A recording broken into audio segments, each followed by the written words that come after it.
Song હમણાં ખૂબ ટ્રેન્ડિંગમાં ચાલે છે, પણ આ જ ભાવ છે એ માતાજીના ચરણે ગાઓ તો કેવી રીતના ગવાય?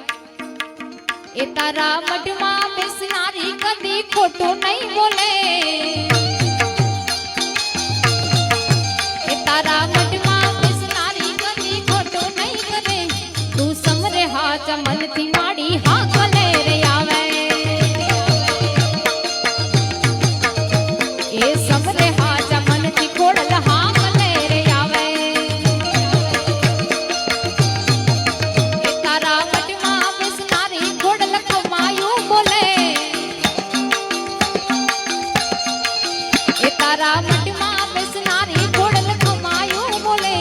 તું સમરે હાચા મનથી ખોડલ હા કલે રે આવે આવે।